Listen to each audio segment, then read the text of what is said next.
So if you have questions from online, please connect to Skype and then via the Vox box, where you will be put in a virtual meeting room, and we can then take and answer your questions. Merci. Iratxe. Thank you. Good morning, everybody. Buenos días. Good morning to everybody here. And as this is the first press conference since the summer, I'd like to say that I hope you've all been able to get a good rest and enjoy yourselves with your families during these holidays. Of course, the situation is not normal, but nevertheless, I do hope that you are all well and happy. So we are unusually also holding our plenary in Brussels following the developments over the past weeks. We decided that we were going to hold the plenary in Strasbourg in July, but the September meeting, which was planned for Strasbourg, has now been moved to Brussels. The decision has had to be taken because of the situation.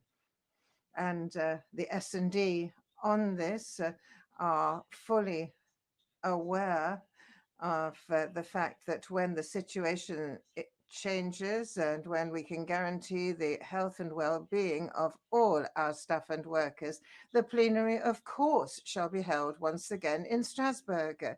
And we hope this will be as soon as possible. That goes without saying.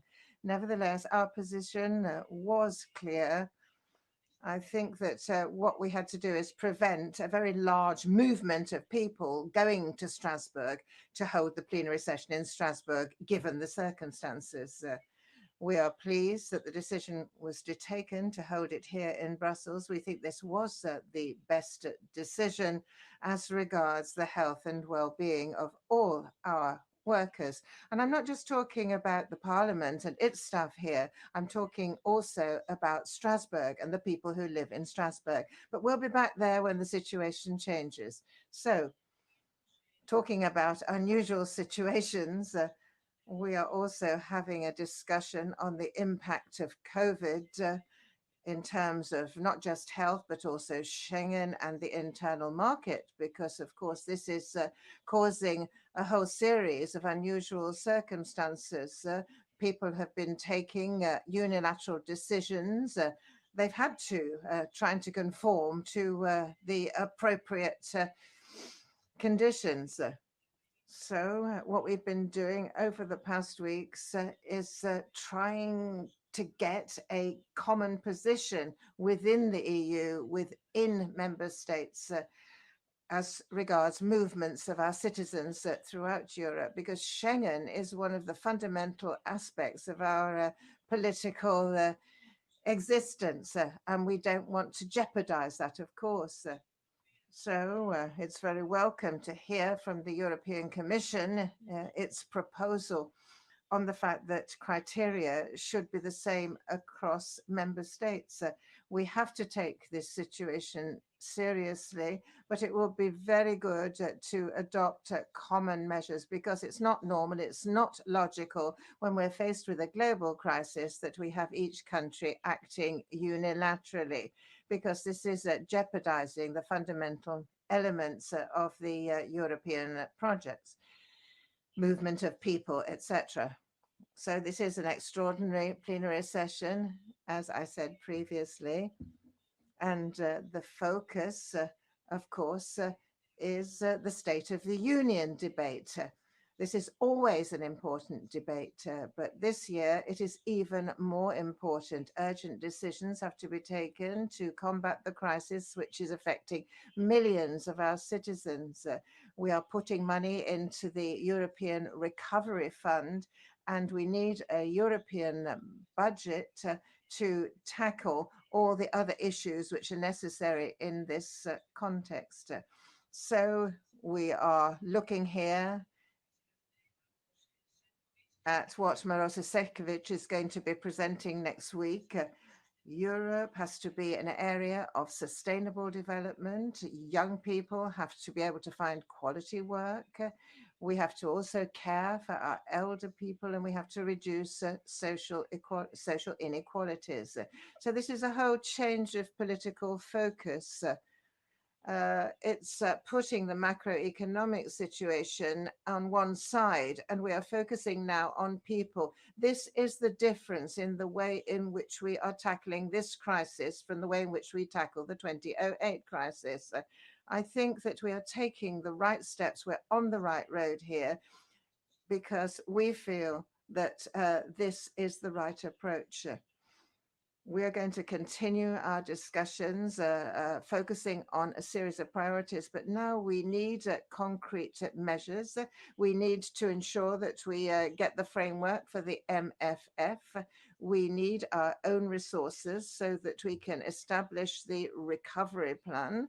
Because if this is going to fall on the shoulders of national governments, of course, this is something which is very important. So we have to tackle the issue of own resources for this. This is fundamental. We also need social measures, such as the minimum salary. This is crucial at the moment because, unfortunately, this crisis is going to be something which is going to be with us for a long time. It's not just the next few months, but it's going to be with us for a long time. So it's important that in the short term, we do something very important, very concrete to tackle issues such as poverty.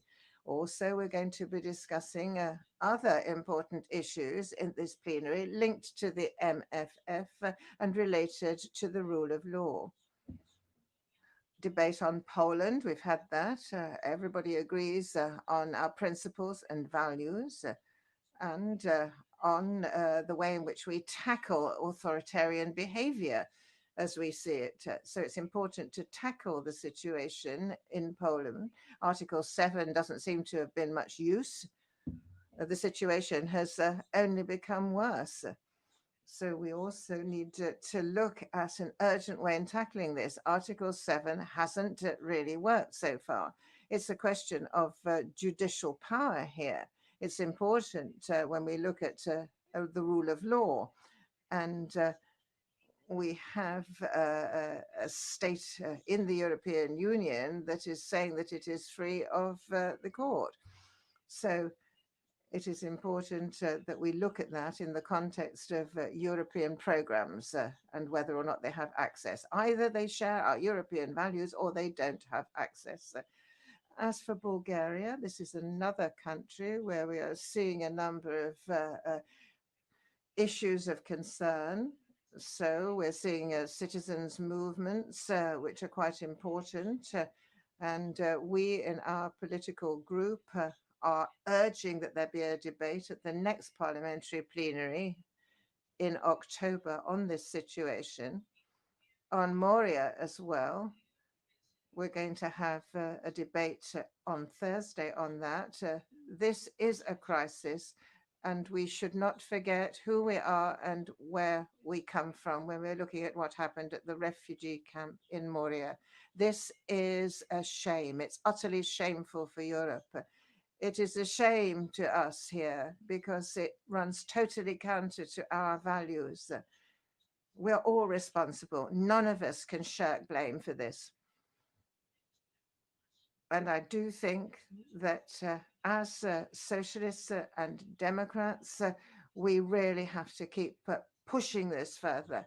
We shouldn't hope for more than what we have said previously. We cannot allow people in such a desperate state to continue living in circumstances like this. It's a question of rule of law. It's a question of European law. We have to make sure that we also ensure that search and rescue at sea maintains its proper standards. It's also important to know that this week we're going to be highlighting on external relations. We're discussing at the hemicycle at the moment. We've got the Vice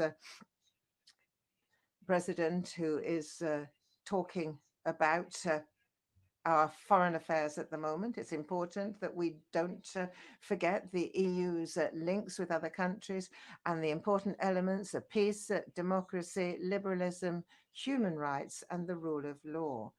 The European Union is not going to be a force to be reckoned with if not in dialogue and action. Turkey, the Eastern Mediterranean, we've seen unilateral movements by Turkey. We have to ensure that we continue negotiation and dialogue to solve this issue of territorial waters, and all that complying with international law. We have been doing our utmost to mediate on this.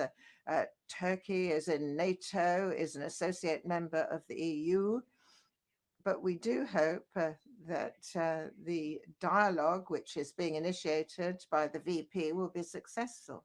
We have to look at the measures which members of state and government can adopt over the next weeks, including the extension of current sanctions, if necessary, if these current negotiations don't have a proper outcome. And we in our political group support that. Russia now, of course, we are looking at the political positions in the Coordination Council. We're talking about a peaceful transition, the freedom of political prisoners. We're seeing the peaceful struggle of the three leaders, and we're seeing a very important role played by courageous women here. We've seen that the Sakharov Prize has been awarded in this context for freedom of conscience. The European Union has to continue its humanitarian support. The Donors Conference was a first stage, but it's not enough for Lebanon at all. And we have to really look at what reforms should be carried out in that country. So we are going to have the representatives of all communities in discussions here. We're going to look at the demands of all the Lebanese who want stability to return to their country. And they also, of course, want, most importantly, corruption to be dealt with. Now, Brexit, we all know what the position of my political group is, fully in line with the Parliament as a whole and all political groups on this. It's important that the law is always complied with. And we do hope that the United Kingdom is going to comply with the law, because what we've seen are statements made by Johnson which run totally counter to that. And we have to consider stressing the importance of the rule of law and legality. The law is something absolutely fundamental within a negotiating context. I mean, what more can I say? It's clear. Our position is obvious. The European Parliament and all institutions are absolutely clear on that. It's important that we continue to maintain unity. Everybody in Europe has got to be unified in the context of these negotiations. So now I'm very happy to answer any questions that you might like to put to me. I would like to ask first, is there any question here in the room? Yes, please go ahead.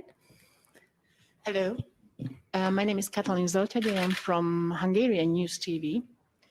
And regarding democratic values, I have a question. Sorry, you can also take off the, Okay. I think, and if you could speak up a bit. Yes, would be okay, sorry. Maybe Yeah. restart, that Okay, would be very thank you. kind. Thank you.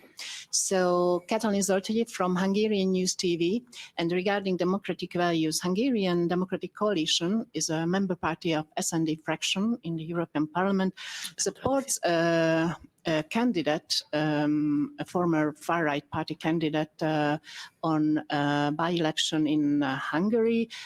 He made several anti-Semitic remarks. And I wonder what is the position of S&D on this matter. Thank you so much.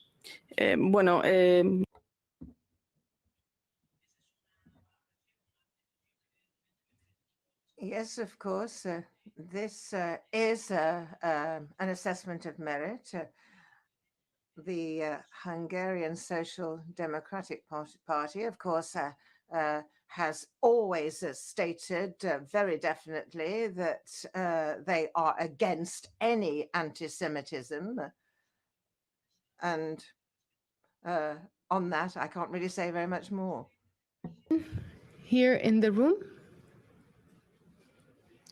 I double check again from what I hear for online, but I think, okay. So final question, no question in the room. Then I would like to thank Iratxe García, and I would like to wish you all a very good week. Merci. Thanks.